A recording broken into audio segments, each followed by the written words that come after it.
waliwo okutiisatiisa bingi nnyo tebijja kuvaamu kalungi.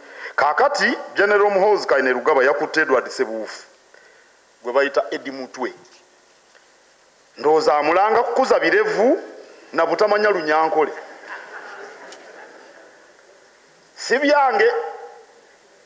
si byange bibye, tewabaawo abinsibako. Yabitadde ku kibanja kye ye kennyini n'ateekako Edward Ssebuufu oba gwe bayita Eddie Mutwe nga amumwedde ekirevu. Eddie Mutwe alina ekirevu kiringa nga kya Peetero omutume. Oba lwaki abatume baakuzanga ebirevu simanyi bulungi. Naye Dick Kasolo yaŋŋamba nti bano abaana abawala baagala nnyo abasajja abalina ebirevu. Ebirevu biriko ki ekyenjawulo ekibibaagaza?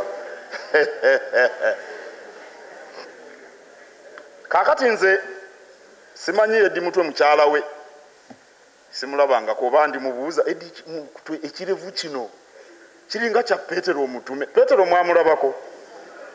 Peetero ng'alina ekirevu bwe kiti. Ne bw'ogenda e Roma ebibumbe bye byonna ekirevu kisakaatidde. Ekirevu baakimweddeko. Omusajja omukulu omumwako oti ekirevu. Ne bamulaga yennyini munnamagye yayogedde, si nze. Kale mu mateeka poliisi erina obuyinza okukwata n'okusiba abamenyi b'amateeka. Awo nno nsaba General Muhoozi Kainerugaba akwase poliisi Eddie Mutwe. Bw'oba waliwo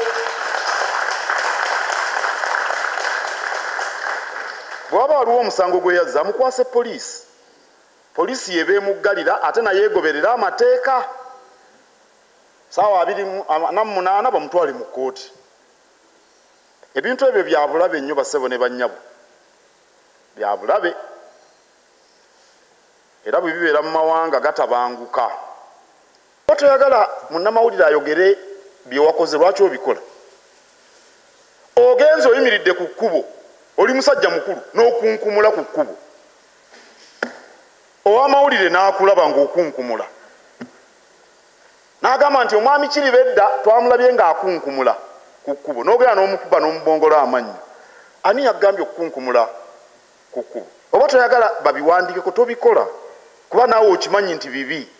Waliwo ensonga y'okugulirira abalonzi. Nkubiriza bannayuganda mwenna okubeera obulindaala. Kubanga bajja bawa obunywebwa okubawuddiisa. Nze bwompe emmere ng'enjala ennuma njirya. Enjala ennuma. Bwe mugenda ku nnyimbe ababawa mmere muba mubaagala nnyo. Bw'ogenda mu lumbo bakumbaga. Enjala ekuluma. Eyagifumbye oba omwagala nnyo. Ye omufaako n'omumufaako. Kw'okwata mmerewo nga weeriira. Ennaku zino baddira n'omuceere. Nalabye ku mutimbaga. Abakyala 2 baddidde eseppiki y'omuceere bagitadde mu kiveera. Bakazi bakulu. Kale enjala bw'eba ennuma neeriira emmere naye kitegeeza nti ngenda kukwaga. Babawo obubaasa mu bulye naye ggwe londa kyolaba ekituufu kyengezaako okugamba. Kubuulira muntu mutuufu naawe omumanyi. Naawe omanyi omuntu omutuufu ayinza okukugasa mu kitundu kyo. Oba ku LC oba ku kansola babayita baani bano ku district bonna ku magombolola mubamanyi. BMP bonna mubamanyi abatuufu be mbamulonda. Muto wange Matiyalo wanga bwanika angambye yanawulidde tannangamba mu butongole naye nawulidde agenda kwesimbawo. Yimirirako.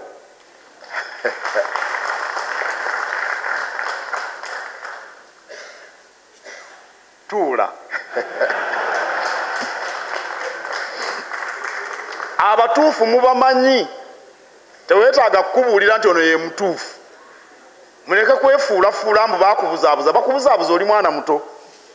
Bakubuzaabuza batya bakulimba batya. Mbeera nze Lweza mu muluka gw'emutungo mu ggombolola ya Makindye Ssaabagabo Lufuka. Si bwe kiri ssebo. Mu ssaza lya Kabaka ery'Ekyaddondo ye kkojja ng'ali Wakago. kakati abantu abali obo namba manyi abangasa n'abatangasa mbamanyi kati bakulimba batya nti oli yakulimbye atya kubanga yakuwadde ekijjulo ky'emmere twalewo ekitiibwa Mutaasa Kafeero ne tulya emmere okugimala wali mu Nakwero twalya emmere wabula yali yeebaza Katonda ebirungi byamutuusizaako n'ebizibu byamuyisizaamu wakola bulungi n'otukuŋŋaanya ffenna ne bannabyabufuzi baaliwo bangi ng'onaayogera bino balaba Katikkiro banneekulubeesezaako bano badde eno naye ng'abantu bali abalonzi abaawo bo tebalaba singa owekitiibwa Mutaasa Kafeero abadde wakwesimbawo abantu mu kitundu tebamutegeera nga ye emmere eno gy'abawadde ye ne Bisaakalwa abantu bayingira ne balya emmere neneewuunya emmere yonna wagijjawo naye kubanga abawadde emmere kyekimu n'obubaasa mubitwalire mu ttuluba eryo. Owekitiibwa Sipiika nkubiriza abaweereza mu Bwakabaka ku mitendera gyonna abateekateeka okwesimbawo okuvuganya ku bifo by'obufuzi okugoberera amateeka mwe abakiise mu lukiiko bwe muba mwagala okwesimbawo mujje mututegeeze ng'amateeka agabafuga bwe gagamba. Dr. Kayondo yajja n'atugamba nti agenda kwesimbawo. Dr. Edward Kayondo eyasomera e Buddo n'agenda ne yeesimbawo. Sipiika n'ayita mu mitendera gyonna akalulu ne kajja nga bwe kajja yaŋŋamba tebaamutegeera bw'atyo bwe yaŋŋamba tebaamutegeera naye n'akomowera n'ayita mu mitendera nga tewali kimulobera kudda. naye tiwali bino bya kirwanire bya kibi olina okugoberera emitendera bw'oba oyagala okugenda okuvuganya. Waliwo abakozi abalala abatali ku mutendera guno abakozi baffe mu bitongole. Omukungu Simon Kabogoza aliwa. Omukungu Simon Kabogoza yakulira Buganda Land Board yeddira Ngonge yawasa mwannyinaze wa mutima naye okumpa ku nkoko lutalo naye alina omukozi Mwami Dennis Bugaya aliwa. Dennis yimirirako Bugaya yeddira Mambo ono yimirirako munnamateeka kaakati n'atandika okukola kaweefube ow'okwesimbawo eyo mu Mawokota. Kaakati ne ndyoka muyita ne mugamba Dennis njagala ombuulire emirimu gya Kabaka gino gy'oliko ani gw'ogenda ogikwasa weeteeseteese otya? Kale tukumanya olimu ensa amateeka ogamanyi tubadde naawe ebbanga gwanvu naye nga tonnagenda mu kwesimbawo sooka ombuulire gw'ogenda okukwasa fayiro emirimu gino nga mingi.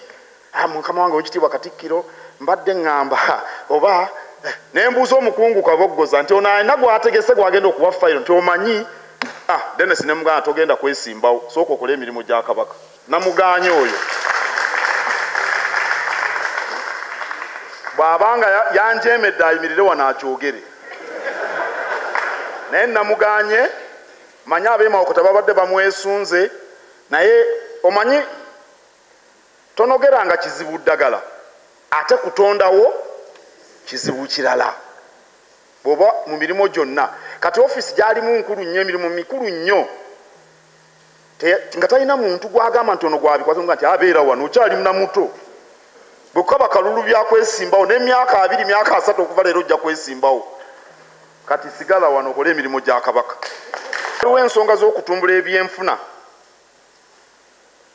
by'abantu ssekinnoomu mu Uganda ng'eggwanga. Ebibalo ebikolebwa ku mutendera gw'ensi yonna biraga nti Uganda ekula mu byenfuna naye ate bw'otalaaga mu byalo abantu bangi nnyo abaavu.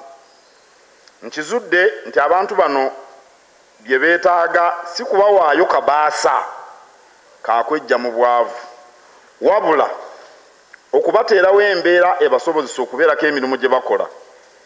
Ebintu bino ebitaano bwe binaakolebwa ndowooza nti buli munnayuganda ajja kusobola okubaako omulimu ogukulaakulanya eggwanga gwe yeenyigiramu. Ekisooka okukola enguudo kuba nja kwogera wano obuwangwa n'ennono njogere biri naye enguudo tezitukosa. Enguudo naddala enguudo mu bitundu ewava emisolo nga mu Wakiso muto wange Matiya Lwanga bwanika wuuno wano ye ssentebe w'e Wakiso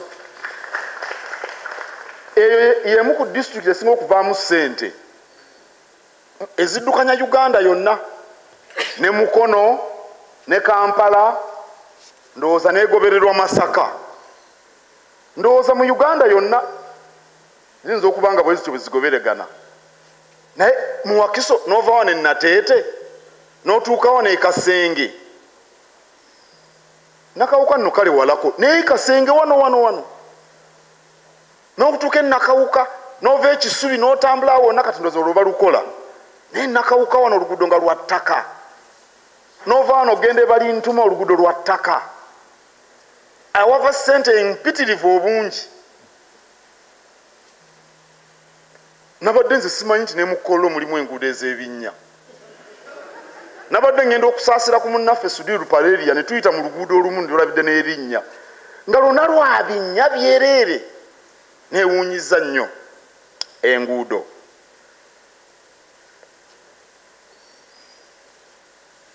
Ekyokubiri, gavumenti erina okulaba nti esaanyaawo ebintu ebijingirire ebikozesebwa ebiri mu katale.